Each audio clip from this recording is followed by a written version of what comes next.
হয় কাইলৈ ভোট গণনাৰ যি প্ৰক্ৰিয়া এই ভোট গণনা প্ৰক্ৰিয়া আৰু ভোট গণনা প্ৰক্ৰিয়ালৈ সকলোতে সাজু হৈ পৰিছে জিলা প্ৰশাসন আৰক্ষীৰ ফালৰ পৰা সকলো তেওঁলোকৰ যি প্ৰস্তুতি তেওঁলোকে সম্পূৰ্ণ কৰিছে আৰু এই মুহূৰ্তত আমি উপস্থিত আছোঁ বৰাক উপত্যকাৰ শ্ৰীভূমি জিলাত আৰু শ্ৰীভূমি জিলাত যিহেতু 4টা বিধানসভা সমষ্টি আছে উত্তৰ কৰিমগঞ্জ দক্ষিণ কৰিমগঞ্জ পাথাৰকান্দি আৰু ৰামকৃষ্ণনগৰ এই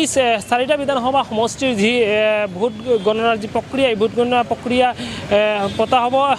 শ্ৰীভূমি চহৰৰ কৰিমগঞ্জ মহাবিদ্যালয়ৰ ভিতৰত আৰু এই মুহূৰ্তত আপোনালোকক আমি দেখুৱাইছোঁ ষ্ট্ৰং ৰুম আছে ইয়াতে যিহেতু আৰু ষ্ট্ৰং ৰুমৰ যি বাহিৰৰ দৃশ্য এই বাহিৰৰ দৃশ্য ND24 অঞ্চলক আমি দেখুৱাইছোঁ এক কটকটীয়া নিৰাপত্তা বেষ্টনীৰ মাজতে এই যি ষ্ট্ৰং ৰুম ৰখা হৈছে আৰু কালি পুৱাৰে পৰা যিহেতু এইখন যি ভোট গণনাৰ যি কেন্দ্ৰ আছে অৰ্থাৎ এইখন কেন্দ্ৰতে প্ৰায় প্ৰতিটি সমষ্টিত প্ৰায় 14টা টেবুল বহা হ'ব আৰু ইয়াতেই যি ভোট গণনাৰ যি প্ৰক্ৰিয়া এই গণনাৰ প্ৰক্ৰিয়া আৰম্ভ হ'ব আৰু বিশেষকৈ আমি যদি চাওঁ তেনেহ'লে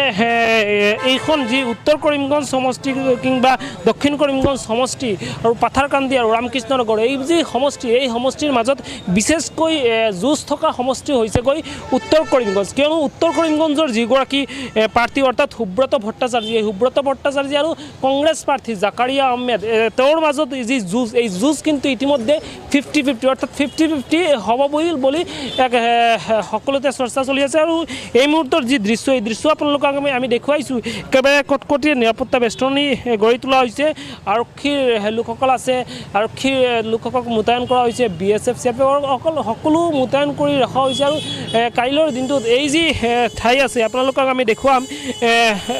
যি চৰকাৰে অৰ্থাৎ জিলা প্ৰশাসনৰ লোকসকলে আইন বান্ধি দিছে আৰু এই যি ঠাই আছে এই ঠাইৰ প্ৰায় 100 মিটাৰৰ ভিতৰত কোনো যাতে এইবোৰ ঠাইত সোমাব নোৱাৰে তাৰ কাৰণেও কিন্তু যথেষ্ট আৰক্ষী মোতায়েন কৰি ৰখা হ'ব এইবোৰ ঠাইত আৰু এইবোৰ ঠাইত যাতে কোনেও সোমাব নোৱাৰে তাৰ কাৰণেই আৰক্ষী BSF CRPF সকলোক মোতায়েন কৰা হ'ব আৰু চাৰিওফালে বেৰিকেড অৰ্থাৎ বাঁহেৰে বেৰিকেড দি দিব আৰু যাতে এই যি ঠাই আছে এই ঠাইত কোনোবাই সোমাব নোৱাৰে আৰু এক প্ৰকাৰ আমি যদি চাওঁ তেনেহ'লে এই যে শ্ৰীভূমি জিলাৰ 4টা বিধানসভা সমষ্টি এই বিধানসভা সমষ্টিৰ মাজত উত্তৰ কৰিমগঞ্জৰ কথা আপোনালোকক আমি জনালোঁ আনফালে আমি যদি চাওঁ দক্ষিণ কৰিমগঞ্জৰ যিগৰাকী প্ৰাৰ্থী হৈছে আমিনুল ৰছিদ চৌধুৰী তেওঁ কিন্তু কংগ্ৰেছৰ প্ৰাৰ্থী যিগৰাকী কংগ্ৰেছৰ প্ৰাৰ্থীৰ নাম ইমান দিন একেবাৰে চৰ্চাত নাছিলে যিদিনা ভোট গণনাৰ যি প্ৰক্ৰিয়া চলিছিলে আৰু তাৰ পিছতে কিন্তু এই যি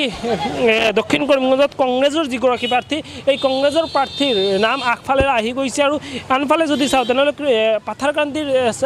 ফালে যদি আমি চাওঁ তেনেহ'লে কৃষ্ণেন্দু পাল যিগৰাকী মন্ত্ৰী কৃষ্ণেন্দু পাল আগবাঢ়ি আছে বিজেপিৰ আৰু আনফালে ৰামকৃষ্ণনগৰত বিজয় মালাকাৰ আগবাঢ়ি আছে এইবেলি আৰু সকলো জল্পনা কল্পনাৰ অন্তত কাইলৈৰ দিনটোত অৰ্থাৎ কাইলৈৰ দিনটোত কি ফলাফল ওলায় কোনে শেষ হাঁহি মাৰে ইয়াই কিন্তু হ'ব নিশ্চিতভাৱে লক্ষণীয় বিষয় আৰু আপোনালোকক আমি দেখুৱাইছোঁ একেবাৰে কটকটীয়া নিৰাপত্তা বেষ্টনীৰ মাজত এইখন যিখন ষ্ট্ৰং ৰুম আছে আৰু এইখনৰ ভিতৰত কিন্তু কাইলৈ পুৱাৰ পৰাই যি ভোট গণনাৰ যি প্ৰক্ৰিয়া এই ভোট গণনাৰ প্ৰক্ৰিয়া যিহেতু আৰম্ভ হ'ব আৰু ইয়ালৈ সকলো সাজু আৰক্ষীৰ ফালৰ পৰা প্ৰশাসনৰ ফালৰ পৰা সকলো সাজু আৰু কাইলৈ কোনে শেষ হাঁহি মাৰে কোনটো সমষ্টিত কোনে জয়ৰ যি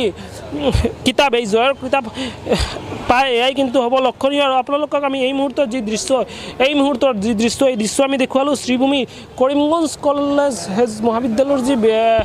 ঠাই আছে এই ঠাইৰ পৰা আপোনালোকক আমি যি দৃশ্যসমূহ আছে এই দৃশ্যসমূহ দেখুৱালোঁ শ্ৰীভূমিৰ পৰা ৰোহন মালাকাৰৰ ৰিপৰ্ট ND24